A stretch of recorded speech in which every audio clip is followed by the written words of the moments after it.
नमस्कार, स्वागत है आपका न्यूज़ 18 देख रहे हैं आप। मैं हूं आपके साथ दैव कृष्ण भौंडेले और मेरे साथ मौजूद है मेरे वरिष्ठ सहयोगी अंकुर त्यागी जी। इस वीडियो में आपको वर्ल्ड अपडेट हम देंगे। तमाम दुनिया की जो बड़ी खबरें हैं, जो बड़े मुद्दे हैं, उन पर चर्चा होगी। बात होगी रशिया यूक्रेन युद्ध की, जो कल रात रशिया ने बड़ा हमला किया, उसके बारे में बात करेंगे। साथ ही बात करेंगे हम इजराइल हमास की, गाज़ा की बात करेंगे। साथ ही बांग्लादेश में क्या चल रहा है उसके बारे में भी आपको बताएंगे। सबसे पहले सर बांग्लादेश से शुरुआत करेंगे कि बीएनपी के साथ और जमाते इस्लामी के साथ मोहम्मद यूनुस की बैठक हुई।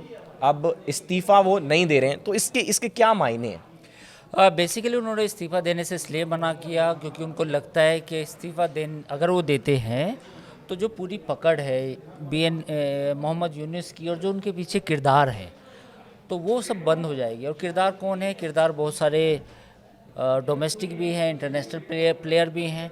तो मोहम्मद यूनुस तो केवल एक मोहरा हैं, उनके पीछे काफ़ी लोग हैं। तो उन्होंने अपने सलाह मशवरा करा, तो उसके बाद उन्हें कहा गया कि आप पीछे मत हटिए, आप यहाँ पे जहाँ पे हैं वहाँ बने रहिए। तो मोहम्मद यूनुस ने फिर कहा कि भाई मैं अभी इस्तीफ़ा नहीं देता हूँ, लेकिन मामला यहाँ तक नहीं है, मामला फंस चुका है। फ़ौज ने थोड़ा सा अपनी पावर दिखाई है, मसल थोड़ी सी फ्लैक्स की है, सड़कों पे कुछ बख्तरबंद गाड़ियाँ, टैंक कुछ दिखाई दिए ढाका की सड़कों पर। तो उसका मतलब ये था, उसकी पोस्टरिंग का मतलब ये था कि देखिए रियल पावर हमारे पास है, आप सलाहकार हैं, आप Mohammad Yunus as a adviser काम करें, बट अगर आप खुद को प्राइम मिनिस्टर समझने लगेंगे तो फ़ौज को और ख़ास तौर पर जनरल जमा को वो बर्दाश्त नहीं होगा। तो कुल मिला के कहानी ये है इन शॉर्ट के बांग्लादेश में अब सब कुछ उतना ठीक ठीक नहीं है, गुडी गुडी पिक्चर नहीं है जो एक साल पहले थी। अब कहीं ना कहीं डिफरेंसेस आ रहे हैं। फ़ौज चाहती है कि इलेक्शन जल्दी हो जाए, लेकिन जो मोहम्मद यूनुस हैं और और जो जमात इस्लामी है वो इलेक्शन नहीं चाहते, वो जल्दी इलेक्शन नहीं चाहते।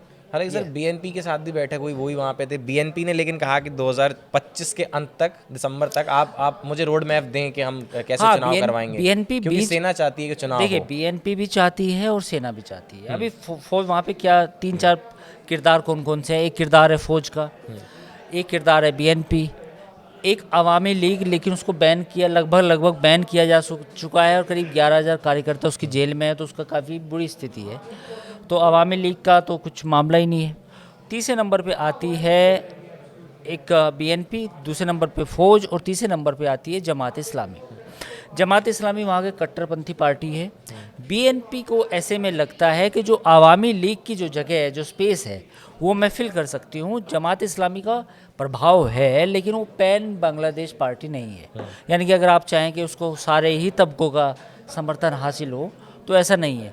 तो बीएनपी को लगता है कि इलेक्शन जल्दी से जल्दी हो, 2025 दिसंबर में हो, ताकि उसे मौका मिले। अब देखना ये होगा कि फ़ौज और बीएनपी जो चाहती हैं कि इलेक्शन 25 तक हो, लेकिन मोहम्मद यूनुस, जमात इस्लामी और थोड़ा कुछ बाहर के जो भी इनके एडवाइज़र हैं वो नहीं चाहते कि इस साल इलेक्शन हो। जी सर, तो अब क्योंकि जैसे स्टैंड ऑफ बढ़ गया है आर्मी के साथ, तो अब शेख हसीना का क्या होगा? देखिए बहुत बड़ा सवाल है और ये इसका मुझे लगता है कि अभी बहुत मामला यूनुस चाहते हैं कि उसको पार्टी को बैन कर दिया जाए पूरी तरीके से।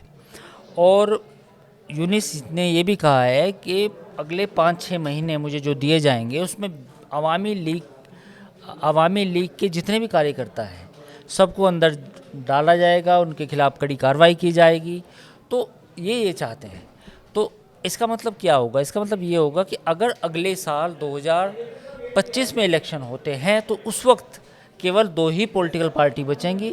एक तो अवामी लीग होगी और दूसरी पार्टी होगी जमात इस्लामी, सॉरी, एक तो बीएनपी होगी और दूसरी जमात इस्लामी। तो उसमें अवामी लीग का मामला पूरा साफ कर दिया जाएगा। ये मोहम्मद यूनुस का ग्रैंड प्लान है, लेकिन ये इसकी संभावना इतनी आसान नहीं लग रही, क्योंकि अवामी लीग ने भी राफ्ता शुरू कर दिया है वहाँ, यानी कि बातचीत शुरू की है अपने कार्यकर्ताओं से, वो भी एक्टिवेट करने की कोशिश कर रही है, क्योंकि उसको डर है कि अगर इलेक्शन जल्दी हुए तो अवामी लीग के हाथ में कुछ नहीं आएगा।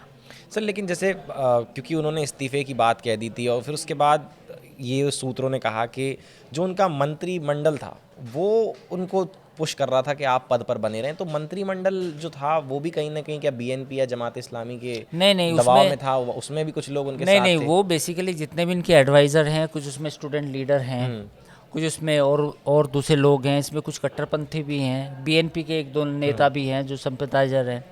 तो ये लोग चाहते हैं, बेसिकली इसमें ज़्यादातर जो लोग थे वो यूनुस के सपोर्टर थे, जो इनके एडवाइज़र हैं। तो उसे ये आप ये मत मानिए कि पूरी तरीके से बीएनपी को रिप्रेजेंट करते हैं, जमात इस्लामी के या फ़ौज के कोई लोग हैं। तो फ़ौज और बीएनपी चाहते हैं कि जल्दी इलेक्शन हो, लेकिन अभी मोहम्मद यूनुस का कुछ ग्रैंड प्लान है। मुझे लगता है कि शायद वो अपनी पार्टी ना बनाना चाहते हों, और शायद वो चाहते हैं कि अब उन्हें तजर्बा हो ही गया है सिस्टम का, तो क्यों ना मैं प्राइम मिनिस्टर बन जाऊं। देखिए, ख्वाहिशात तो है ना, कुर्सी की लालच शायद उनके मन में ही पैदा हो हाँ, रही है। तो मुझे लगता है कि मोहम्मद यूनुस का कुछ प्लान है जो वो अगले 1 साल में इम्प्लीमेंट करना चाहते हैं, कुछ दिखाना चाहते हैं कि 1 साल बाद जब ये इलेक्शन हो तो मैं उस समय प्राइम मिनिस्टर बनूँ। लेकिन सर उसके बीच में जो सेना के प्रमुख हैं जमान, उनकी तो उनसे बिल्कुल नहीं बनती है, उनके तो अभी मतभेद नहीं, लगातार पहले जारी हैं, क्योंकि नहीं, उनको लगता अभी है कि ये फिलहाल तो नहीं बन रहे, लेकिन पहले तो बनी थी। भाई पहले अगर फौज नहीं चाहती तो ना बनते। तो पहले तो जनरल जमा ने इनको सपोर्ट किया। अब थोड़ा सा बहुत सारी चीज़ों को लेके मतभेद पैदा हुआ है। एक कॉरिडोर है राखियान, उसको लेके लड़ाई झगड़ा शुरू हुआ है। कुछ और भी मसले हैं, और कहीं ना कहीं अवामी लीग और इंडिया का भी दबाव है। कहीं ना कहीं फ़ौज देख रही है कि लॉन्ग टर्म सॉल्यूशन ये नहीं है, जो अगर हम मोहम्मद यूनुस को लंबे समय तक बना के रखें तो ये भी नहीं है कि ऐसा हो पाए। ये भी एक कारण बताया उन्होंने कि जमान को लगता है कि लंबे समय तक अंतरिम शासन राष्ट्रीय सुरक्षा से समझौते करने का जोखिम उठाता है। बिल्कुल, इसी आप ये वजह से देखिए भी ना, शायद एक कारण बिल्कुल है। आप देखिए कि अगर मोहम्मद यूनुस लंबे समय तक बनते हैं तो भारत के साथ उनके ताल्लुकात ख़राब हैं। तो आप कितने दिन अफोर्ड करेंगे कि इंडिया जैसे एक पड़ोसी के साथ आपके संबंध खराब रहें, जबकि वहाँ से आप ट्रेड करते हैं सबसे ज़्यादा। तो वो एक संबंध है। दूसरा चीन है। चीन मोहम्मद यूनुस के पक्ष में नहीं है, तो चीन का भी दबाव है, इंडिया का भी दबाव है।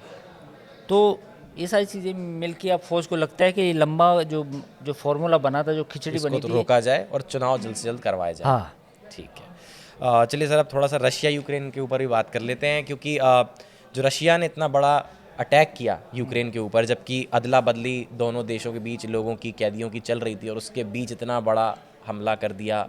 ये सर किस दिशा में अब युद्ध बढ़ रहा है? क्योंकि एक तरफ आप कह रहे हैं कि अब मध्यस्थता करने की बात उठती है, ट्रंप भी कोशिश करते हैं, दुनिया के तमाम बड़े नेता कोशिश करते हैं, लेकिन फिर जहां अदला बदली की बात होती है और वहीं फिर इतना बड़ा हमला। ये हेडलाइन बननी चाहिए कोई भी इंटरनेशनल न्यूज़ की। कल जो हमला हुआ उसमें कितने ड्रोन आए? 303 के आसपास सर। 300 ड्रोन से हमला। 300 शाहिद ड्रोन बताए जा रहे हैं, जेलेंस्की ने जो बताया। हाँ, तो चलो जेलेंस्की की बात को 300 हम ना माने तो 200 मान लो। ठीक है, 200 ड्रोन आते हैं रूस की तरफ से यूक्रेन के में, और यूक्रेन की राजधानी के अंदर अटैक होते हैं, करीब 12 लोग मारे गए सर। और ये तब हो रहा है कि जब अमेरिका और डोनाल्ड ट्रंप जो प्रेसिडेंट है अमेरिका के, और रशिया के प्रेसिडेंट व्लादिमीर पुतिन के बीच बातचीत होती है। तो बातचीत के बाद भी, 1 घंटे की बातचीत के बाद भी अगर लड़ाई इस लेवल की या इस नहाज पर पहुंच चुकी है, तो आप समझिए कि ये मामला अभी उतना आसान नहीं है जितना दिखाई दे रहा है। यानी कि डोनाल्ड ट्रंप जो उस दिन भी कह रहे थे, उसके बाद उन्होंने बड़ी खुशी में पुतिन से बात करने के बाद जर्मनी के चांसलर को फ़ोन मिला दिया, ब्रिटेन के प्राइम मिनिस्टर को फ़ोन मिला दिया कि देखो मैंने सब कुछ सेटल कर दिया, सब गुड है। लेकिन अभी हालात ऐसे नहीं हैं। क्यों? क्योंकि अब रशिया समझ चुका है कि उसे जब इस युद्ध का समाधान करना है, सीज़ फायर करना है, तो उसे अपनी शर्तों पर करना होगा। यानी कि उसकी कुछ शर्तें हैं। तो मुझे लगता है कि लड़ाई अभी और खिंचेगी, इतनी आसानी से बंद नहीं होगी, और रूस के जो हमले हैं लगातार बढ़ेंगे। और अब देखना है कि अमेरिका यूक्रेन को जो रेस्क्यू करना चाहता है वो कैसे कर पाएगा, जो अभी फ़िलहाल बहुत मुश्किल लग रहा है सर। क्योंकि इतना बड़ा हमला हुआ, हालांकि लोग भले ही चाहे 12 मारे गए हों, लेकिन जब ये मध्यस्थता की बात होती है, डोनाल्ड ट्रंप के पास जेलेंस्की भी गए थे, उनका वो व्हाइट हाउस का वीडियो वायरल हुआ था जहाँ पे उनको डांटते हुए नज़र आ रहे थे। तो अब फिर ऐसे हमले जब होते हैं, अदला बदली की बात शुरू होती है, इस्तांबुल में मीटिंग हुई, दोनों में सहमति बन गई, सब कुछ हो गया। अब जैसा कि आपने कहा कि ये अभी और लेवल बढ़ेगा इस चीज़ का, तो कितना और आपको लगता है कि आगे जा सकती है? देखिए, इसमें रूस की कुछ शर्तें हैं, उसकी कुछ कंडीशंस हैं। एक तो रूस ने जो इलाकों पे कब्जा किया है वो वापस नहीं मिलेंगे यूक्रेन को, ये यूक्रेन मान के चले। दूसरा, एक बफर जोन क्रिएट किया जाएगा यूक्रेन के अंदर, जहां पर कोई भी यूक्रेन अपनी मिलिट्री एस्टेब्लिशमेंट और मिलिट्री की जो तैनाती है वो नहीं कर पाएगा। दूसरा, रूस को एक गारंटी चाहिए कि यूक्रेन कभी भी अब नाटो का सदस्य नहीं बनेगा। तीसरी, चौथी, जो भी अमेरिका और रूस के बीच में सहमति बनेगी यूक्रेन को लेके, उसमें क्लैरिटी ये होनी चाहिए कि यूक्रेन का भविष्य में क्या रोल है। क्या ये नाटो का सदस्य बनेगा, बन सकता है या नहीं बनेगा, या फिर ये रूस का ही एक जैसे बाकी कंट्रीज है, कजाकिस्तान, तजाकिस्तान, उसी तरह की एक फेडरल स्ट्रक्चर में वापस लौटेगा। तो ये तय करना है। ज़ेलेंस्की तो लेकिन सर इसके लिए मुझे लगता मानेंगे नहीं तो कभी। इसी के लिए ज़ेलेंस्की नहीं मान रहे। ज़ेलेंस्की का कहना ये है कि जो उनके 2 प्रांत हैं बड़े बड़े, वो वापस किए जाए। जो नहीं मानेगा, जो बफर जोन की बात की जा रही है, एक बड़ा इलाका जिसमें कोई भी मिलिट्री यूक्रेन की ना हो, वो उसके लिए तैयार नहीं है। तीसरा, नाटो और ईयू को लेकर यूक्रेन की क्लैरिटी क्या होगी, ये अमेरिका भी नहीं बता पाया है। तो ऐसे में मुझे लगता है कि मामला अभी पेचीदा है, फंसेगा, और ये यूक्रेन रशिया का जो युद्ध है ये अभी चलेगा। लेकिन सर बड़ी बात है कि अमेरिका जो सुपर पावर कहा जाता है उसके रहते भी मतलब मध्यस्थता नहीं करा पा रहा वो, जबकि इंडिया पाकिस्तान का भी हुआ तो उसमें भी डोनाल्ड ट्रंप आए, पहले कह दिया कि मैंने मध्यस्थता कराई है, फिर पलट गए अपने बयान से। लेकिन इतनी बड़ी सुपर पावर होने के बाद भी उनका इन्फ्लुएंस मतलब फिर नहीं है उतना पुतिन के ऊपर कहा जाए तो। नहीं, ऐसा नहीं है। उसकी वजह ये है कि अमेरिका एज ए कंट्री, मतलब आप देखिए, Donald Trump as a president समझिए। ये पूरा गेम जो है प्रेसिडेंट डोनाल्ड ट्रंप का है और पुतिन का है।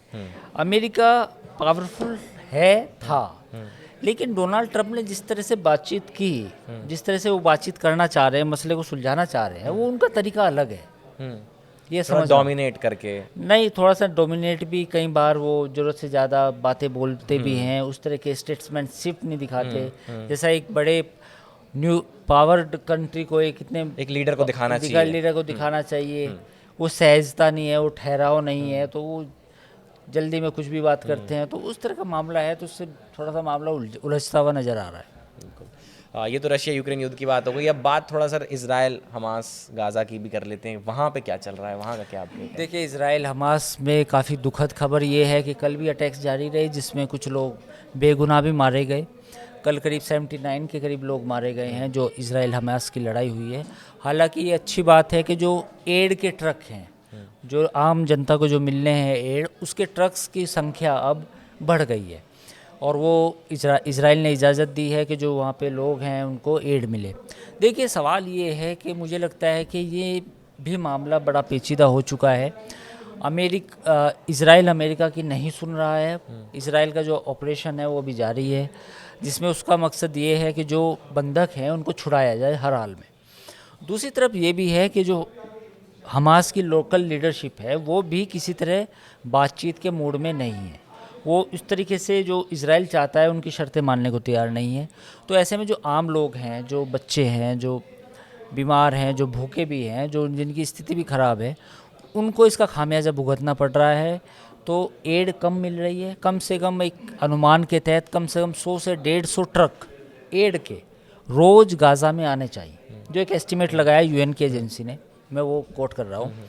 लेकिन अभी हालात क्या है कि 15 या 20 और इतने कम आ रहे हैं। तो इतने में क्या होगा आप समझिए। बहुत सारे बच्चे हैं, लाखों बच्चे हैं, उनका क्या होगा। तो मुझे लगता है कि यहाँ भी एक क्राइसिस है। इस क्राइसिस पे दुनिया को देखना चाहिए। साथ ही हमास को भी ये समझना चाहिए कि अब शायद वो सीज़ फायर के लिए बात करे। इजराइल भी समझे कि भाई अब सीज़ फायर का वक्त है, क्योंकि देखिए बंधक हैं, उन जो भी बच्चे हैं, जो भी हमास के पास है, वो भी अगर वापस इजराइल को मिल जाए तो शायद, मेरा मानना है कि शायद इस मसले का हल थोड़ा बहुत निकल पाए। लेकिन सर ये भी कहा जा रहा है कि आने वाले समय में और हमास में और गाज़ा में और भुखमरी और बढ़ सकती है, क्योंकि जिस तरीके से आप बता रहे हैं अगर ऐसे इतना नहीं, भुखमरी तो ऑलरेडी है और बढ़ेगी सर। फिर लोग वैसे भी अगर ये युद्ध में मारे जा रहे हैं, फिर और मारे जाएंगे। अगर ये ब्लॉकेट जारी रहता है तो भुखमरी और बढ़ सकती है। जो गरीब लोग हैं, जो बच्चे हैं, जो उनके लिए खाना बिल्कुल अवेलेबल नहीं है, तो उनके लिए तो भुखमरी और बढ़ेगी। तो ये जो प्रॉब्लम है, ये प्रॉब्लम का सॉल्यूशन क्या है? इसका सॉल्यूशन ये है कि हमास को, मुझे लगता है कि अब सामने आना चाहिए, सीज़ फायर करनी चाहिए, और जो बंधक हैं, जो बंधक हैं उनको छोड़ना चाहिए, ताकि इसराइल को फिर इसराइल को भी कहा जाए कि देखो उन्होंने ये किया तो आप ये सब ब्लॉकेड और ये जो बमबारी है ये बंद करें, ताकि एक थोड़ा सा सोल्यूशन की तरफ बातचीत आगे बढ़े। तो हमने रशिया यूक्रेन युद्ध की बात की, हमने इजराइल हमास गाज़ा की बात की, हमने बांग्लादेश में क्या चल रहा है उसकी बात की, और आगे भी तमाम जानकारी के लिए हमारे साथ जुड़े रहिए। फिलहाल के लिए इस वीडियो में बस इतना ही। धन्यवाद।